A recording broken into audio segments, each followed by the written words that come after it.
tumbuh untuk sekitar 43,17% untuk kimia dasar dan yang organik 16,6%. Terkait dengan lapangan kerja, ini dibandingkan tahun lalu angkatan bekerjanya bertambah 3,67 dan 3,59 juta penduduk atau 97,73% itu terserap oleh pasar, sehingga perekonomian kita menciptakan lapangan kerja kepada sekitar 3,59 juta penduduk.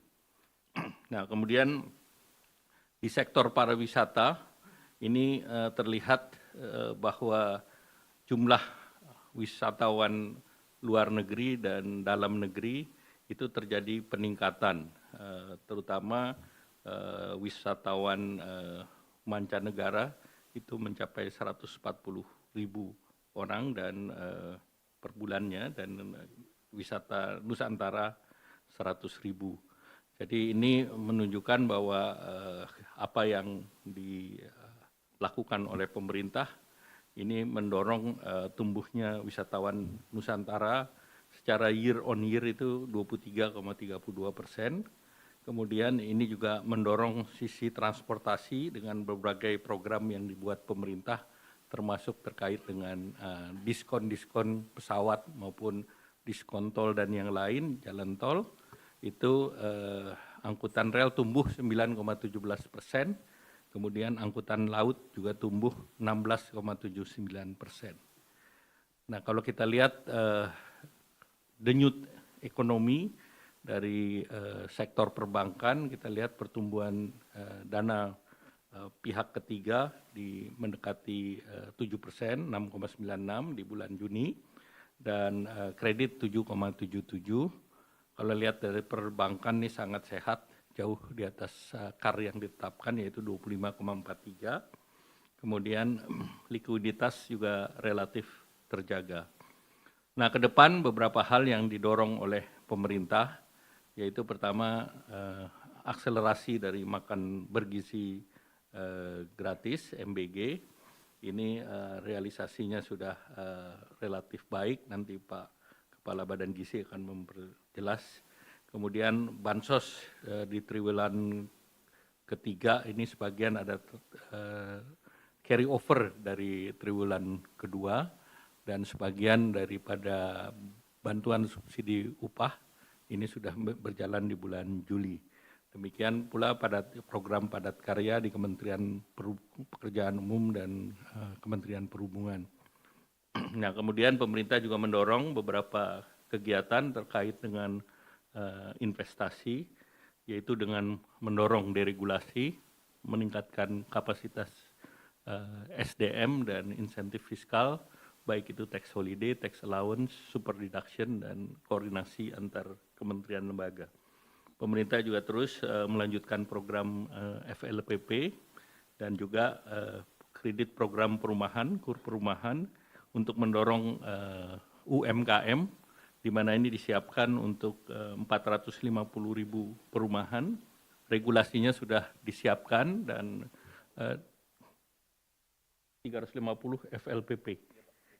Yang 450 KUR, dan ini juga sudah disiapkan KUR-nya yang sifatnya 5 miliar untuk UMKM dan bisa revolving, dan itu plafonnya jadi 20 miliar Pak Menteri.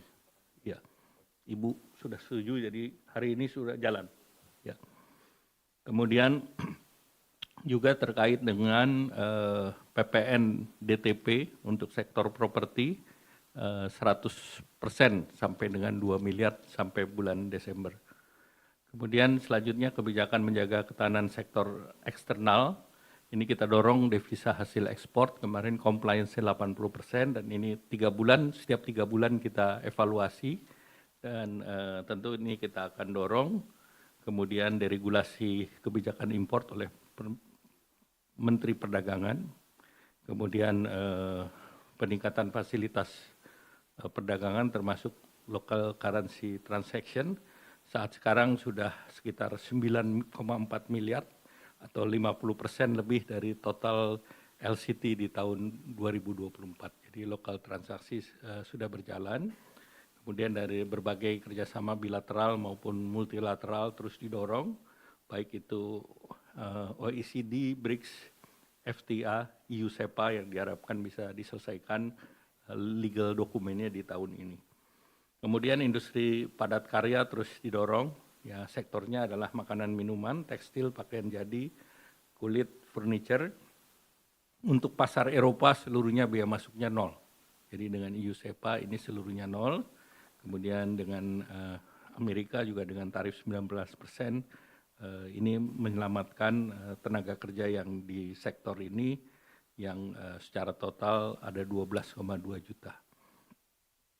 Kemudian kebijakan mendorong mobilitas dan masyarakat dan pariwisata, ini beberapa program yang akan dilanjutkan di bulan Nataru nanti, dan ini adalah resiprokal seperti kemarin EU sudah mengumumkan bahwa visa untuk Indonesia itu dipermudah dengan model cascade. Jadi kalau sudah dapat 1 kali visa, berikutnya diperpanjang multi entry 5 tahun masuknya dari berbagai negara dibolehkan. Mungkin itu yang dari saya, selanjutnya kami minta